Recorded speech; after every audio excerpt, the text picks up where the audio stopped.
There's a lie that is currently being sold to 47 million American families. It is a seductive lie. It is the idea that if you just wait long enough, you will be saved. You're told that the baby boomer generation is sitting on a mountain of cash, $124 trillion, and that any day now, the great wealth transfer will begin, and that money will flow down to you. They want you to believe this is a windfall. In reality, it is a trap. What is actually happening in the global economy right now is not a transfer of wealth. It is the final liquidation of the middle class.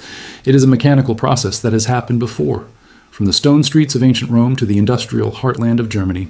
And if you do not understand the mechanism of this trap, you will not be the one inheriting the wealth, you will be the one paying for it. Today, we are going to expose the Great Consolidation. We are going to look at the mathematics behind the collapse of 3 major civilizations, and we are going to show you why holding cash in 2025 is the most dangerous financial decision you can make. Welcome to the end of the cycle. To understand why the wealth transfer is a myth, you have to understand how money actually dies. Currencies do not die of natural causes, they are murdered. And the weapon is always the same. It is called the 4-stage debasement pattern. Every empire starts in stage 1. Hard money. You win a war. You establish a currency backed by gold or silver. The money is finite. It requires hard work to earn. This builds a strong middle class because savers are rewarded. But politicians eventually get greedy. This leads to stage 2, the dilution. They want to fight wars they cannot afford. They want to build monuments. They want to buy votes. So they begin to clip the coins. They begin to print the paper. This leads to stage 3, the asset bubble. This is where we are right now. The newly printed money does not go to the poor. It goes to the banks. It goes to the government contractors. It goes to the ultra-wealthy. This inflates the price of houses, stocks, and land.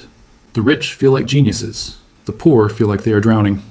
And finally, stage 4, the reset. The currency collapses. The middle class is wiped out. And the elites? They do not lose their wealth. They simply use their gold and hard assets to buy up the entire country for pennies.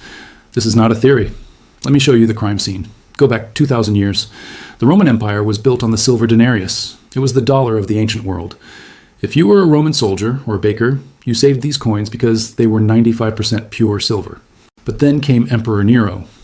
Nero had expensive tastes. He wanted to rebuild Rome. He wanted to hold massive games. But he did not want to raise taxes. So he had an idea. He ordered the mint to gather up the silver coins, melt them down, and mix in cheap metals like copper. He lowered the purity to 80%, then 70%.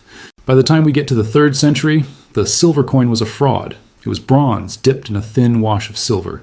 It contained less than 2% real value. Now, watch what happened to the people. The cost of wheat exploded.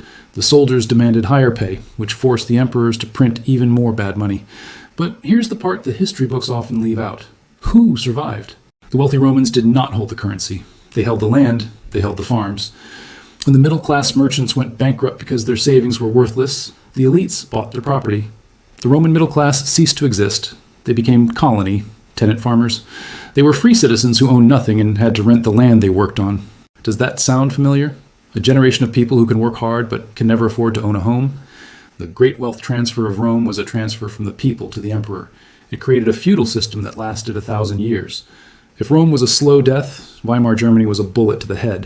In 1913, the German mark was as good as gold. A middle-class family could save for a lifetime and retire comfortably. Then came World War I. Germany lost. They were crushed by debt. The government had 0 gold left. But they had printing presses. The president of the Reichsbank, Rudolf Havenstein, believed that if he just printed enough money, he could pay off the debts and keep the economy moving. He was wrong. In 1921, a cup of coffee cost a few marks. By late 1923, that same cup of coffee cost millions. There are stories from this time that are terrifying. There are stories of people bringing wheelbarrows full of cash to the bakery, only to have the wheelbarrows stolen and the cash left behind. But again, look at the wealth transfer. The industrial tycoon Hugo Stinnes became the richest man in Germany during this collapse. How? Because he borrowed massive amounts of paper money to buy coal mines, steel mills, and shipping lines. When the currency collapsed, his debts were wiped out. He paid off millions in loans with the equivalent of a few pennies. Meanwhile, the middle class, the teachers, the doctors, the pensioners, starved. They sold their family pianos, their jewelry, and their homes just to buy bread.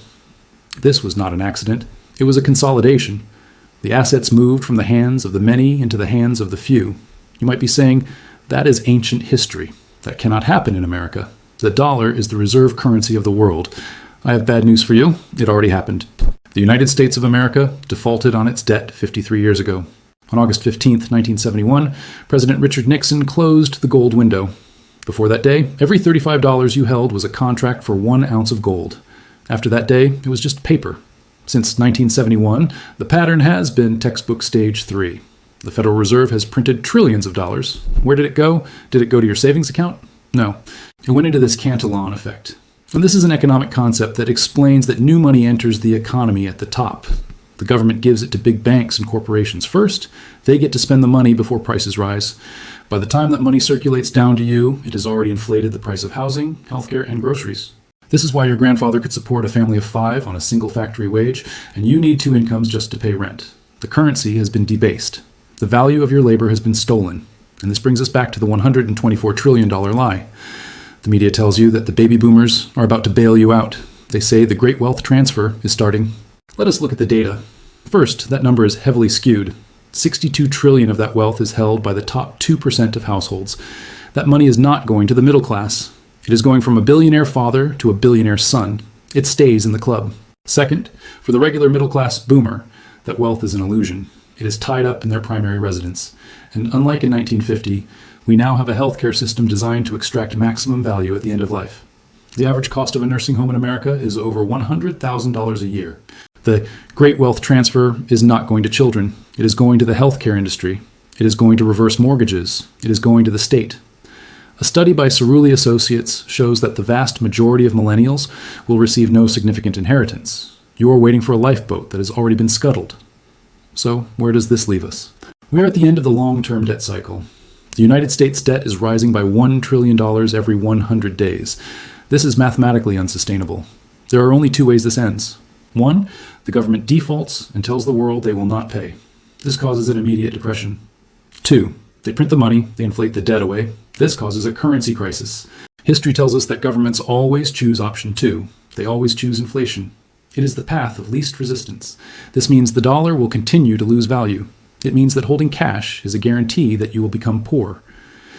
The only way to survive the Great Consolidation is to do what the Roman elites did, do what Hugo Stinnes did, do what the top 1% are doing right now. You must become an owner, not a saver. This does not mean you need millions of dollars. It means you need to change your mindset. You cannot view money as a store of value. You must view it as a hot potato. You need to trade your depreciating currency for appreciating assets. Historically, 3 asset classes survive a stage 4 reset: scarce commodities, productive land, and ownership in business. Scarce commodities like gold and silver have zero counterparty risk. They cannot be printed by a central bank. They are the only money that has survived for 5,000 years. Productive land and rental properties are essential because they generate things people need to survive. And high-quality equities represent ownership in business and innovation.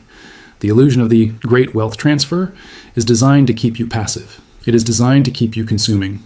It is designed to keep you waiting. Do not wait. The transfer is happening now, but it is moving away from you, not toward you. The middle class is being liquidated to pay for the debts of the state. The only way to opt out of this system is to own the things that the system cannot print. This is the most dangerous financial environment of our lifetimes. But it is also the most predictable. The math does not lie. If you want to know exactly how to structure a portfolio for a stage 4 collapse, make sure you are subscribed. In the next video, we are going to do a deep dive into the anti-fragile portfolio. The consolidation has begun. Make sure you are on the right side of it. Good luck.